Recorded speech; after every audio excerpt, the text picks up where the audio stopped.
انہوں نے ایک مسئلہ پروویڈنٹ فنڈ کا آتا ہے، وہ پروویڈنٹ فنڈ ہمارے پاس جمع تو ہو رہا ہے لیکن ابھی ہمارے کو اس کو لینے کا اختیار نہیں ہے، تو لیکن وہ آئندہ میں ہمیں ملے گا وہ پیسہ، تو پروویڈنٹ فنڈ کی زکوٰۃ کیسے نکالیں گے؟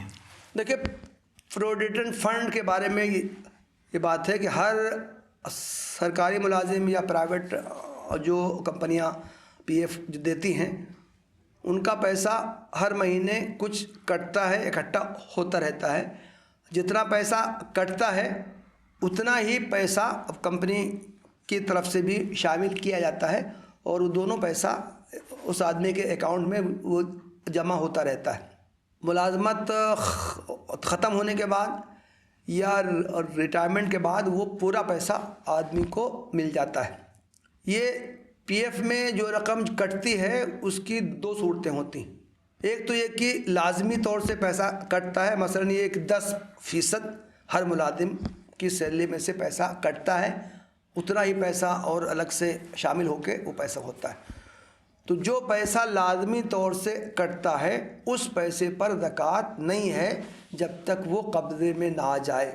جب وہ ریٹائرمنٹ کے بعد یا ملازمت ختم ہونے کے بعد جب وہ پیسہ آدمی کے قبضے میں آئے، وہ پیسہ دوسرے پیسوں میں شامل ہو کر جب وہ زکوٰۃ جب نکالتا ہے اس وقت اس پورے پیسے کی زکوٰۃ نکالے گا۔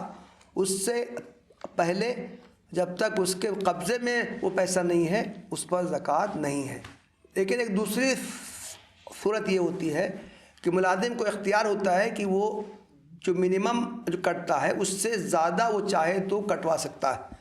مثال کے طور سے جیسے کمپنی نے اگر 10% کاٹنے کو طے کر رکھا ہے تو ملازم کو اختیار ہوتا ہے کہ وہ 5% اور کٹوا لے یا 10% اور کٹوا لے، اس کو اختیار ہوتا ہے۔ تو یہ جو اختیاری جو کٹوانا ہوتا ہے اس پر زکوٰۃ لازم ہوگی، اس لیے کہ وہ پیسہ اس کے اختیار میں تھا، اس نے اپنے اختیار کو کام میں لا کر اس کو کٹوایا ہے، تو اس پر وہ پیسہ جتنا ہوگا وہ حساب آسانی سے کیا جا سکتا ہے، اس پر تو اس کو زکوٰۃ ہر سال ادا کرنی ہوگی دوسرے پیسوں میں اتنے پیسے کو شامل کر کے۔ لیکن جو پی ایف لازمی طور سے کٹا ہے اس میں وہ قبضے میں آنے سے پہلے اس پر زکوٰۃ نہیں۔